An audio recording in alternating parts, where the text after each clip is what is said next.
exclamou Mariane. Que tem a ver riqueza ou prestígio com felicidade? O prestígio pouco, disse Elinor, mas a riqueza tem muito a ver com felicidade. Elinor, que vergonha, disse Mariane. O dinheiro só pode trazer felicidade onde não haja mais nada que a traga. Além da abastança, ele não pode proporcionar uma satisfação real no que se refere à nossa interioridade. Talvez, disse Elinor sorrindo, possamos chegar a um acordo. A sua abastança e a minha riqueza são muito parecidas, e sem ela, sendo o mundo como é, nós duas devemos convir que faltará todo tipo de conforto exterior. Suas ideias são só mais nobres do que as minhas. Vamos, o que chama de abastança? Cerca de 1.800 ou 2.000 libras por ano, não mais do que isso? Elinor riu. 2.000 libras por ano? A minha riqueza é 1.000. Eu sabia como isso terminaria. No entanto, 2.000 libras é uma renda bastante modesta, disse Mariane. Uma família não pode manter-se bem com um regimento menor. Estou certa de não ser extravagante nas minhas exigências. Uma criadagem decente, uma carruagem, talvez 2, e animais de caça não podem ser mantidos com menos. Eu fico só pensando na criadagem ouvindo um papo desses.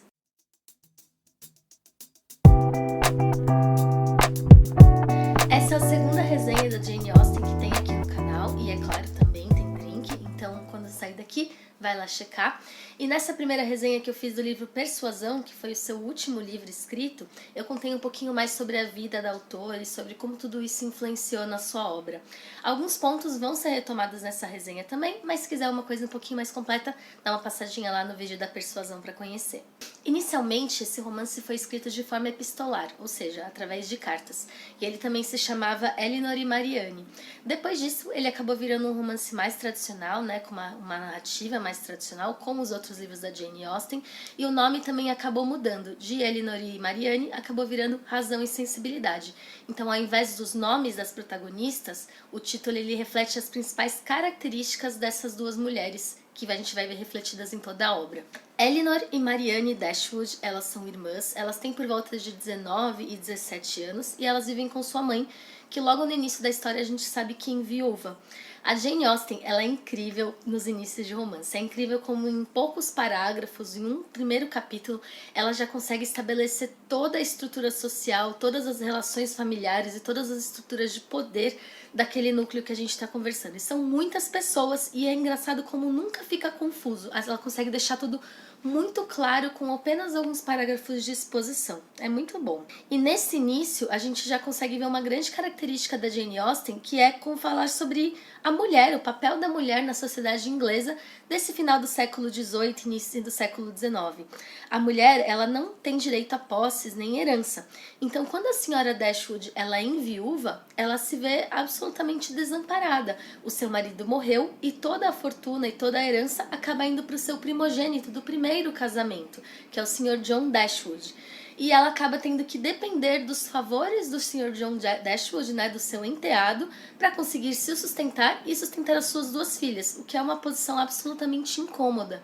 O falecido marido da senhora Dashwood, ele deixou bem claro no seu leito de morte para o seu primogênito, que ele pediu para ele fazer de tudo para manter as mulheres, a sua esposa, né, e as duas filhas, em um estado mais confortável possível, para que ele cuidasse daquelas mulheres. E no começo o John Dashwood estava empenhado em fazer isso. Ele começou a pensar até em dar uma renda anual para elas durante um tempo. Depois ele pensou, será que não é melhor dar um bolo de dinheiro pronto e tudo bem? E ele estava empenhado em fazer uma coisa decente nesse ponto. Mas a senhora John Dashwood, a sua esposa, discordava um pouquinho desse pensamento. E ela disse que todo o dinheiro que fosse tirado da fortuna deles, da herança deles, para dar para essas mulheres, estaria sendo expoliado do filho deles, então, do pequeno filho deles. E que isso era um absurdo, que não era isso que o homem que morreu, né, o pai dele, queria de forma nenhuma. E que ele estava levando muito além essa interpretação do último desejo do falecido.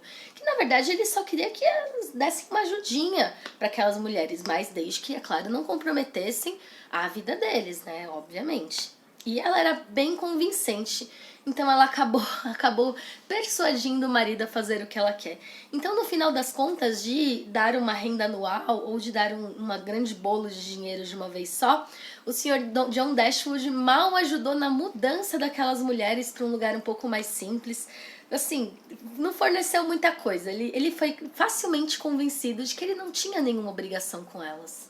Nesse ponto, nós somos apresentados às mulheres Dashwood. Então, nós temos a senhora Dashwood, que acabou de enviuvar, e ela é uma mulher muito sensível, muito intensa.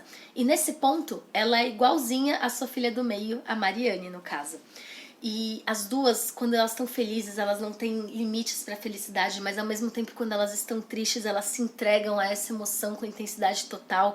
Não existe sentimentos moderados para as duas, elas estão sempre intensamente envolvidas em seja lá qual for o problema ou a alegria do momento. Já Elinor, que é a filha mais velha, ela sabe muito bem como moderar seus sentimentos. Ela é uma pessoa muito afetuosa e muito bondosa, mas ela é muito racional e todos os julgamentos dela e comportamentos ela leva para esse lado mais racional, que é exatamente a razão desse nosso título. Ela nunca se deixa levar pelas emoções, apesar de senti-las. Nesse ponto, ela é a conselheira de sua mãe, apesar de ser tão jovem.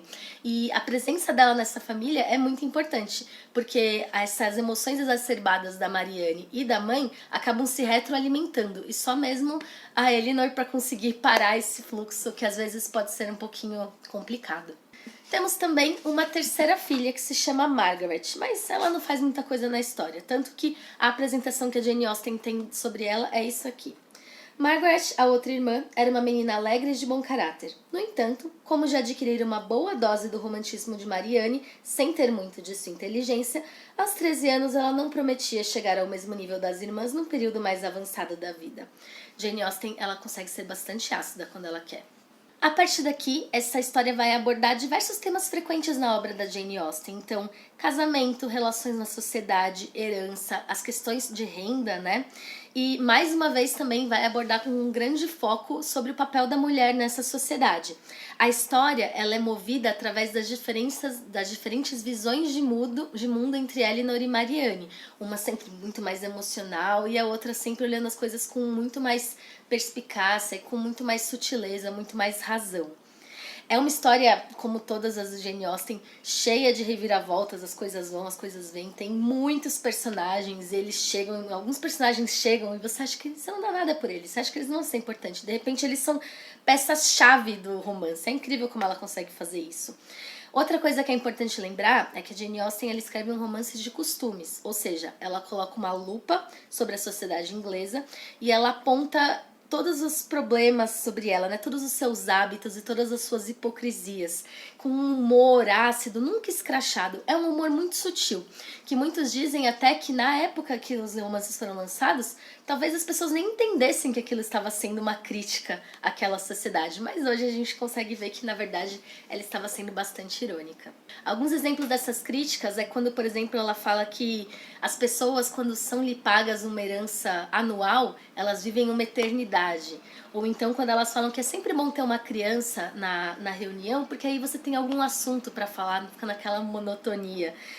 Tem uma personagem, por exemplo, que ela fala uma coisa muito interessante, que eu vou ler para vocês. É o jeito dela criticar todas essas pessoas da sociedade em que ela mesma vivia, né? A senhora Jennings era uma viúva que recebera uma rica herança. Tinha só 2 filhas e viveu bastante para ver ambas respeitavelmente casadas. Assim, não tinha agora mais nada para fazer, a não ser conseguir casamento para todo o resto do mundo. O link escolhido para esse livro foi o Happily Married. Happily Married é uma brincadeirinha entre a palavra apple, né, de apple, que significa maçã, e happily married, que significa algo como bem casados ou casados com bastante felicidade, esse tipo de coisa. E o casamento, seja ele por amor, ou seja ele por dinheiro, ou seja ele por status, é um ponto central dessa narrativa e é um tema que as protagonistas sempre vão ter que lidar. E por isso que eu escolhi ele para representar o nosso drink. Ele é um drink à base de vodka, suco de maçã, suco de toranja e também água de mel. Amanhã vai ter a receita do drink tanto no Instagram quanto aqui no canal Drinks e Livros. Então venham aqui para conhecer porque esse é um drink muito gostosinho, muito docinho. Outro ponto que salta aos olhos na leitura desse livro é a questão do microcosmo em que ele trata. Então, assim, por mais que a história se passe em alguns condados da Inglaterra, é um mundo muito pequeno, é um mundo muito fechado. É um mundo da aristocracia britânica, né? É um mundo das mulheres dessa aristocracia, até mais do que da aristocracia como um todo. E quem lê essa história nem imagina que nessa época estava havendo uma guerra terrível com a França de Napoleão. A Inglaterra, na época que se passa essa história, estava assim, sobre uma iminência de invasão das tropas francesas. Então, assim, e nada disso é citado em nenhum momento. E isso me remete muito à leitura que eu fiz mais para o início do ano, que é Um Teto Todo Seu, da Virginia Woolf. E nele ela comenta que o mundo das mulheres nessa época, ele era exatamente isso, ele era pequeno, ele era contido em si, ele era limitado a essas questões sociais, a essas questões de familiares, a essas questões de dentro de casa. Não é o mundo da política, não é o mundo das guerras. Como é que a Jane Austen, vivendo a vida que ela levou, presa dentro de casa, nessa sociedade tão fechada, tão contida, como é que ela ia escrever um romance sobre guerra? Como ela escreveria Guerra e Paz? E se o próprio Tolstói vivesse a vida que a Jane Austen viveu, como é que ele escreveria Guerra e Paz? Não tem como. E mesmo com tantas essas limitações sobre uma vida muito mais reclusa do que poderia ter sido, a Jane Austen consegue escrever obras incríveis. E isso é absolutamente fora da curva e absolutamente louvável. Mas a gente nunca pode esquecer que ela é uma exceção por falta de oportunidade para outras pessoas, e não porque não tinham mulheres que escreveriam bem naquela época. Gostei muito dessa leitura, como Jane Austen nunca decepciona, e eu pretendo continuar lendo a obra dela, que infelizmente é bem curtinha, né? Se você quiser ver a resenha de Persuasão, já tem aqui no canal, como eu falei. E também não se esqueçam de passar aqui amanhã para checar o drink Happily Marriage, super gostosinho, uma excelente sobremesa para vocês fazerem no fim de semana. Também não deixem de passar no Instagram Drinks e Livros. Por favor, deixe sua curtida e compartilhe esse vídeo com alguém que vocês acham que vai gostar ou que gosta de Jane Austen. Muito obrigada pela companhia de vocês. Boas leituras e saúde. Até a próxima, gente. Tchau, tchau!